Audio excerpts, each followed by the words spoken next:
Imagine você, um mundo em que 7,5 bilhões de habitantes pudessem fazer o que quisessem para fins de satisfação das suas necessidades.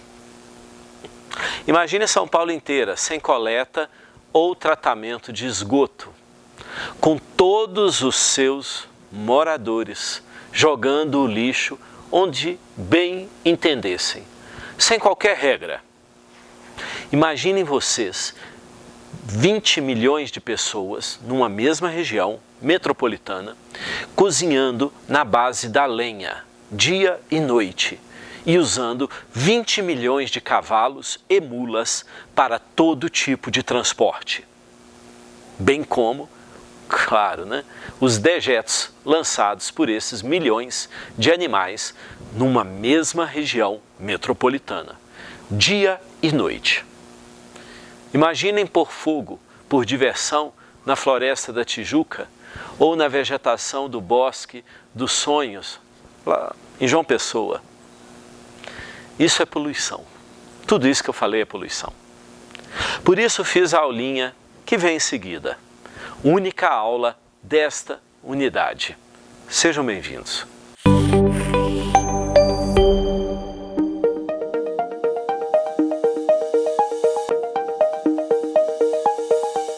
Poluição. Desde criança a gente ouve falar essa palavra e a gente acha que é sujeira e só sujeira. Não. Vamos começar por um gênero do qual poluição é uma espécie. Degradação. Uma erupção, por exemplo. Uma erupção de um vulcão causa enorme estrago na natureza ao redor. A gente sabe que terras vindas da decomposição da lava, depois de centenas e centenas de anos, são terras férteis. Isso é uma coisa. Mas a erupção, naquele momento e por centenas de anos, acaba com a vida no local. É uma forma de degradação ambiental. Degradação ambiental gerada pela própria natureza. A natureza pode degradar a si mesma. Perde-se qualidade, perde-se diversidade biológica, perdem-se processos biológicos reprodutivos, perdem-se. Isso é poluição? Não. Um vulcão acaba com a floresta. Um raio cai e incendeia toda uma mata. Degradação ambiental? Sim. Poluição? Não. O que faz da poluição ser poluição e não mera degradação ambiental? É que ela é causada pelo homem.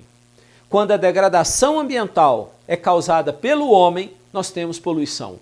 Cortou árvores de um bosque, poluição.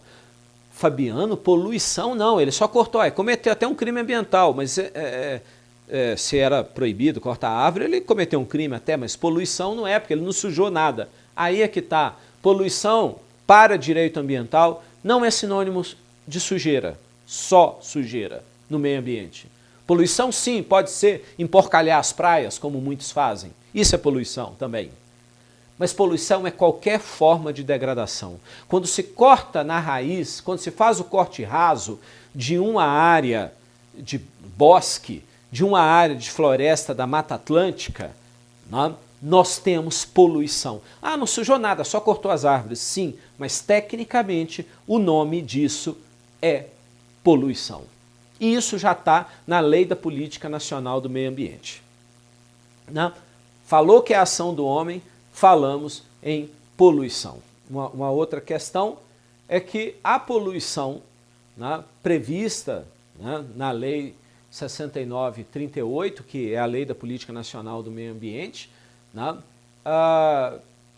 fala não só da destruição de um local ou da sujeira no local, mas todo tipo, considera como poluição todo tipo de ato que afeta a segurança e o bem-estar da comunidade.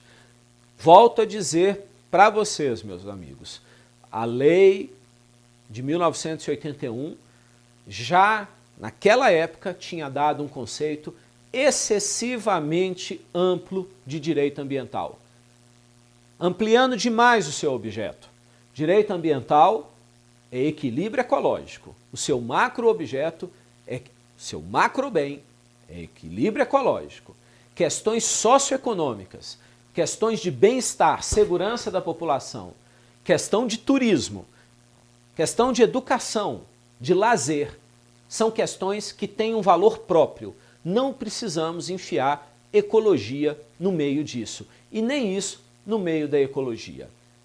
Não? De maneira que é uma crítica que nesse momento eu faço à Lei da Política Nacional do Meio Ambiente,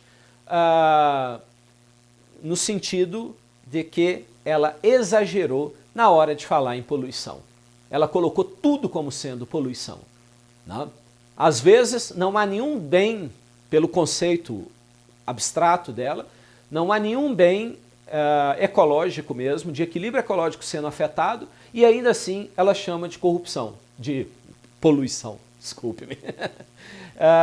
Então, poluição sempre é ato humano, e essa lei, que tem um caráter biocêntrico, errou na mão, exagerou ao estabelecer tudo como sendo poluição.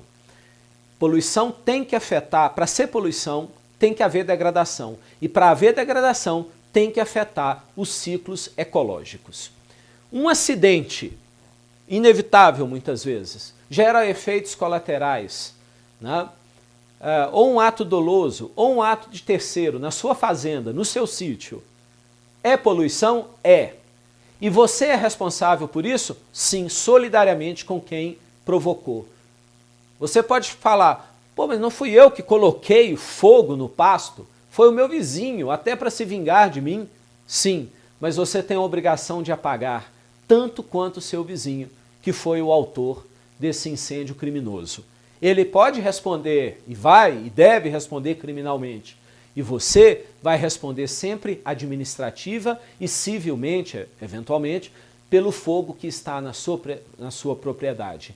É uma obrigação propter rem, ou seja, em razão da coisa. A coisa é o quê? É o seu sítio. Aconteceu um incêndio nele, você é responsável por apagar, mesmo que não seja você o causador. Não? Uma mina d'água foi tampada indevidamente, foi soterrada nele, você tem a obrigação de recuperá-la, mesmo que não tenha sido um ato de um vizinho que não lhe quer bem. Né? Então, há uma obrigação solidária de terceiros. E mais, né? Até algo feito pelo antigo dono não necessariamente vai ser uma obrigação propter rem exclusiva dele. Você compra um sítio com passivo ambiental. Vamos usar aqui um exemplo. No seu comércio, você compra um restaurante e ele está cheio de passivo trabalhista. Tá? O sujeito não pagava as contas. E você comprou o restaurante com tudo dentro, inclusive com os empregados, com os contratos dos empregados. Você vai ter que responder por esse passivo? Sim. Você vai ter que responder pelo passivo das dívidas tributárias? Sim. Você também vai ter que responder por passivos ambientais quando você compra um sítio degradado criminosa ou ilicitamente, ainda que não criminosamente. Mas o Estado não está isento de obrigações por danos ambientais, decorrentes de danos ambientais. Falhou em fiscalizar, o Estado paga pela poluição. O STJ já decidiu isso algumas vezes, isso já tem se firmado.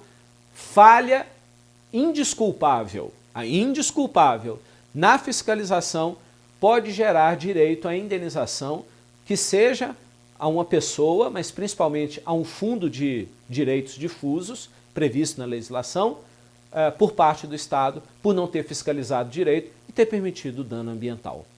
São essas as considerações que a gente tem que fazer sobre poluição. Então nunca mais, por favor, pense que poluição se resume a sujeira.